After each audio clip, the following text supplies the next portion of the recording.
I don't know if you noticed, but Star Wars tends to do this thing where they'll want to capitalize on a character that for whatever reason can't be used right now, so they'll just introduce an incredibly similar character with all the characteristics that made people like them in the first place.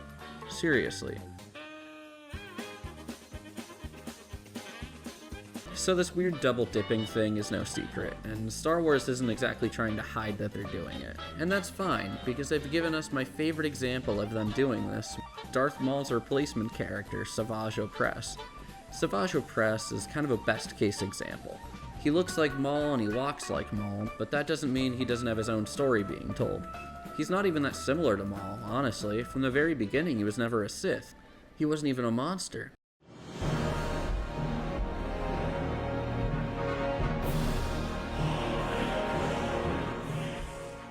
Savage Opress first appears in Monster, the 13th episode of Season 3 of the Clone Wars. In this episode, Asajj Ventress is betrayed by Count Dooku under the orders of Darth Sidious, who's kinda scared that a coup could be in order since they've been getting so close.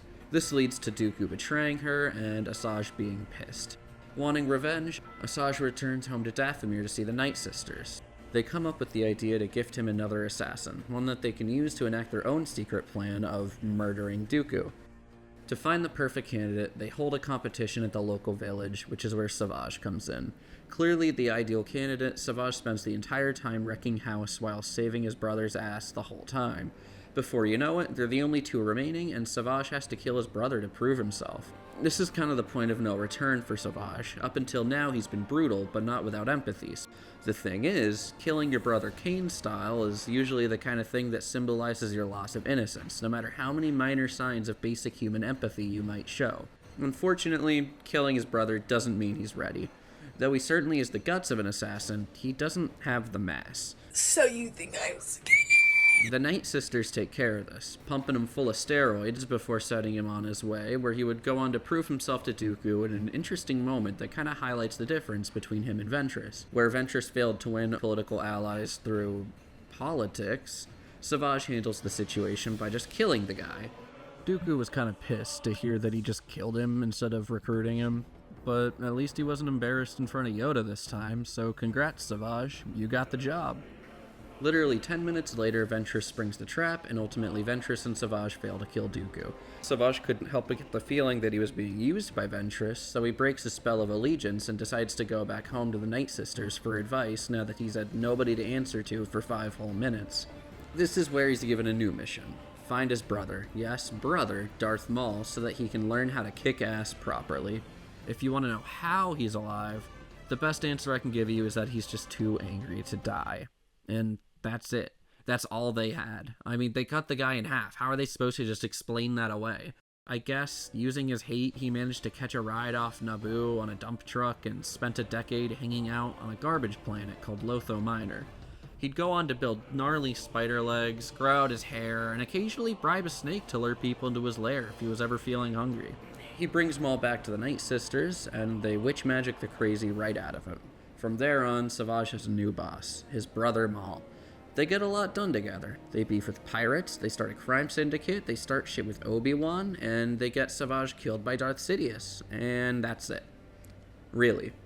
Okay, so the thing about being a living placeholder is that once you no longer have a place to hold, you don't really have a place anymore. I don't want to play with you anymore.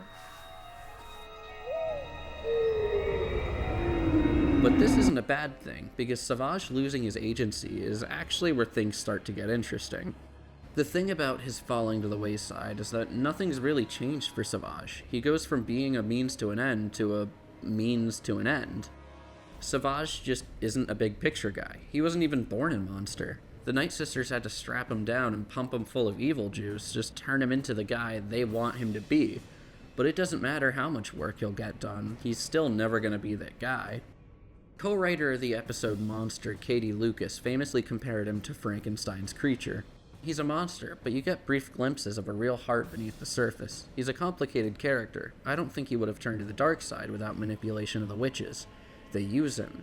Asajj uses him, Dooku uses him, the Night Sisters use him, Maul uses him, Lucasfilm uses him. Even when he's trying to find his brother, which is like the one thing he kind of wanted to do himself, he's still ultimately doing it because the Night Sisters told him to. And that's sad. He just wanted to find his brother, and I'm enough of an armchair psychologist to guess that he ultimately wanted to find a place of belonging where he's not being used. But he already had that, and he killed it. The only person who didn't use Savage, his brother Faral, was killed by Savage. Savage's motivations from that moment forward are informed by that one mistake, and it's one he never really stops paying for. And I don't just mean that figuratively. Pretty much every appearance once he shacks up with Maul, he's losing a horn or a limb or something.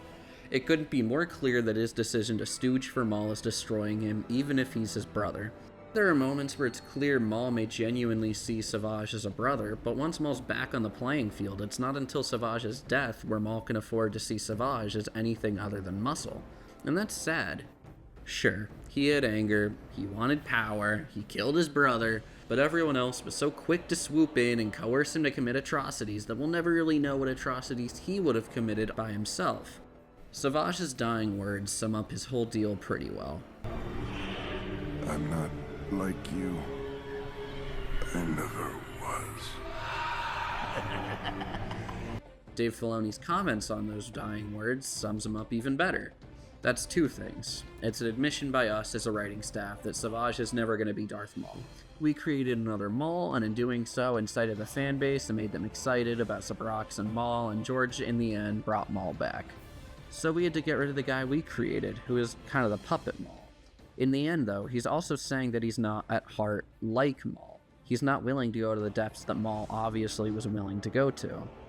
And that's just the kind of guy he was. For a bargain bin, best we can do character, Savage is actually pretty unique because as far as I can remember, he's the only time Lucasfilm ever said the quiet part out loud. In fact, they made everyone wanting him to be Maul the basis for his character, and it somehow made him the most well-rounded and unique character out of all of them.